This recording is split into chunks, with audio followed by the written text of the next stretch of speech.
Assalamualaikum warahmatullahi wabarakatuh. Perkenalkan, saya Sarif Hidayatullah. Saya dari kelas 12 IPS 3. Di sini saya akan menjelaskan tentang tugas pertama saya dalam semester kedua dengan materi masa reformasi dan masa Orde Baru. Pada kesempatan kali ini, tujuan belajar saya yang pertama yaitu pelaksanaan Undang-Undang Dasar 1945 pada masa Orde Baru. Lebih detail dan lebih jelasnya, harap tonton video saya dengan jelas. Karena video saya akan menjelaskan tentang apa itu Orde Baru, dan di video saya juga akan menjelaskan bagaimana pelaksanaan Undang-Undang 1945 dan juga di dalam bagaimana dampak bagi masyarakat Indonesia dengan adanya pelaksanaan Undang-Undang 1945 pada masa Orde Baru. Sekian, terima kasih. Selamat menyaksikan. Warahmatullahi wabarakatuh. Perkenalkan, saya Sarif Hidayatullah. Saya dari kelas 12 IPS 3. Di sini saya akan menjelaskan sekaligus memaparkan tentang tugas pertama saya pada semester kedua, sejarah Indonesia. Di sini saya akan menjelaskan tentang pokok bahasan pada semester 2 ini yaitu tentang masa reformasi dan masa Orde Baru.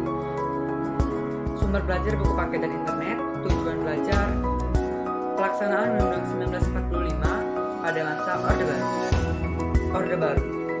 Orde Baru merupakan suatu penataan kembali kehidupan masyarakat, bangsa, dan negara Indonesia yang didasarkan pada dasar negara yaitu Pancasila dan Undang-Undang Dasar 1945. Melihat dari kata Orde Baru, ini merujuk pada masa pemerintahan Soeharto, yang dimana masa pemerintahan Soeharto yang berganti dari Presiden Insinyur Soekarno berganti menuju Presiden Soeharto.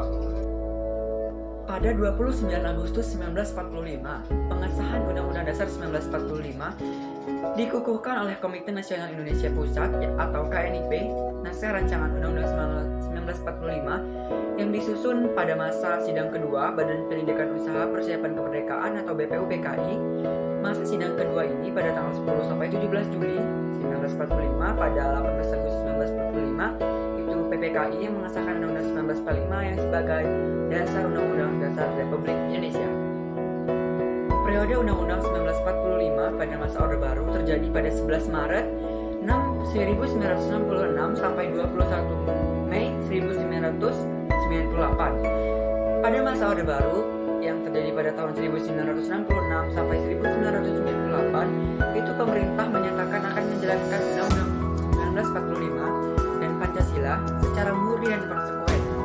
Pada masa Orde Baru, Undang-Undang 1945 menjadi konsekuensi yang sangat sakral, diantaranya melalui sejumlah peraturan dengan ketetapan MPR nomor 1 MPR 1985-83 yang menyatakan bahwa MPR berketetapan untuk mempertahankan Undang-Undang 1945, tidak berkehendak akan melakukan perubahan terhadapnya.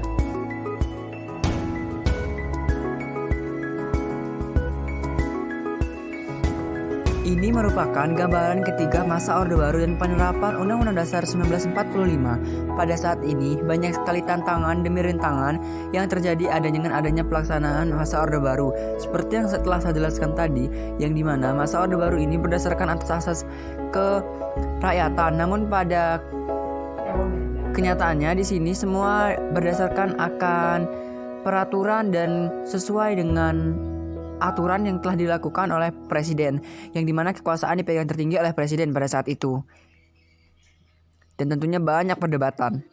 MPR berketetapan tidak berkehendak dan tidak akan melakukan perubahan terhadap Undang-Undang 1945 serta akan melaksanakan secara umum dan konsekuensi seperti pada pasal 104 dengan ketetapan MPR nomor 1 MPR garing 1945 tentang tata tertib MPR.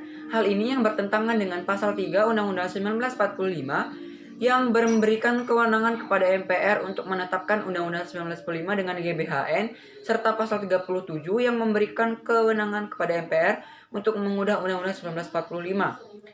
MPR mengeluarkan ketetapan yang dengan nomor 4 garing MPR garing 1983 dengan referendum yang mengatur tata cara perubahan Undang-Undang 1945 yang sesuai dengan pasal 37 Undang-Undang 1945. Adanya tentunya pelaksanaan Undang-Undang 1945 pada masa Orde Baru ini didasarkan pada keputusan rakyat, yang dimana MPR tidak bisa merubah dan tidak bisa mengatur akan adanya undang-undang, melainkan tanpa ada izinnya rakyat. Itu sesuai dengan pasal yang telah tadi saya sebutkan. Jadi semua yang dilaksanakan oleh MPR itu dengan adanya perubahan undang-undang itu harus dilaksanakan secara referendum dengan keputusan besar itu yaitu keputusan dimiliki oleh rakyat. Dan hal-hal yang terjadi pada masa Orde Baru ini menyangkut dengan adanya KKN atau korupsi, kolusi dan kolusi itu semakin meningkat di negara Indonesia karena adanya semua dilakukan oleh, namun pada hakikatnya tidak semua dilakukan oleh rakyat. Pada masa Orde Baru, ini semuanya dilakukan oleh keputusan dilakukan oleh pemerintahan, khususnya kekuasaan tertinggi dipegang oleh presiden. Dan yang selanjutnya ada kesenjangan dalam pembangunan antara pusat dan daerah.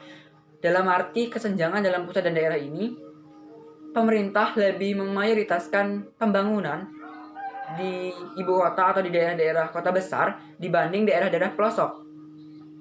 Selanjutnya, tidak ada kebebasan berorganisasi dan tidak ada kebebasan pers dan tidak ada kebebasan untuk berpendapat pada masa pemerintahan Orde Baru, yaitu pada masa pemerintahan Soeharto.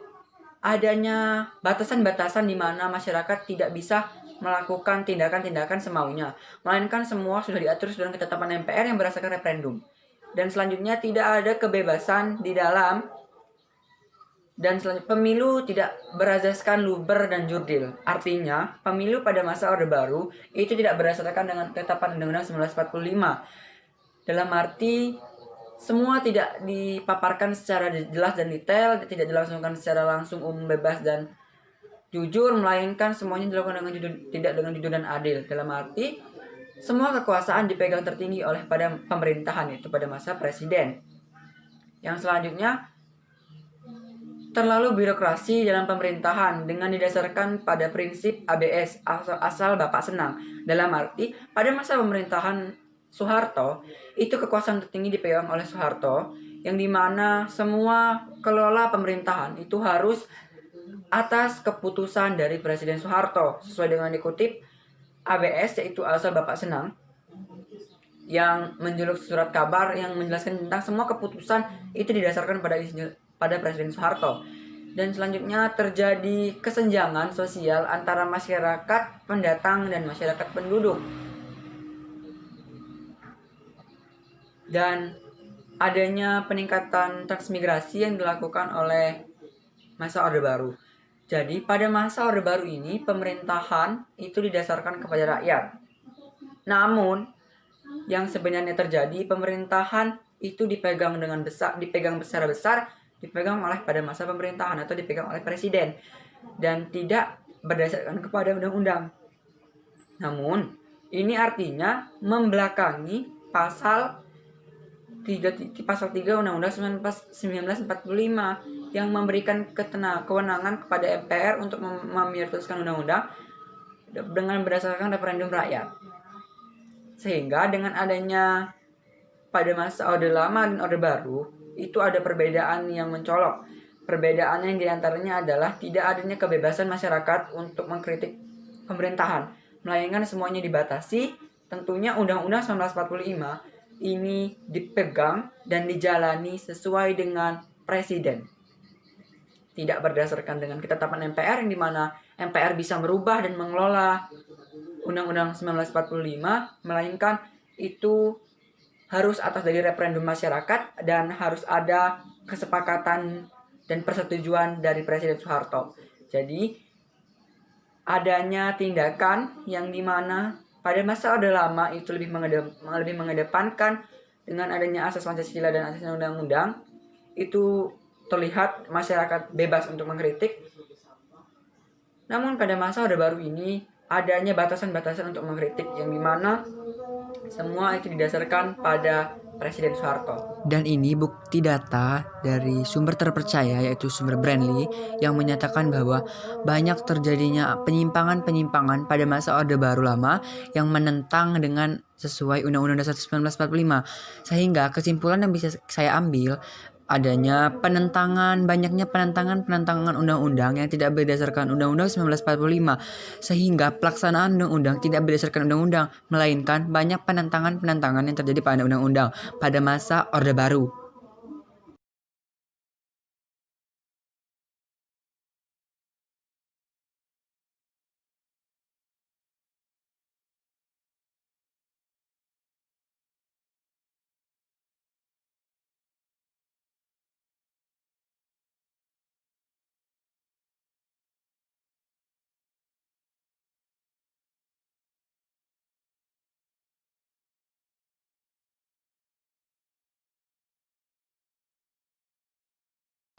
Sekian, terima kasih.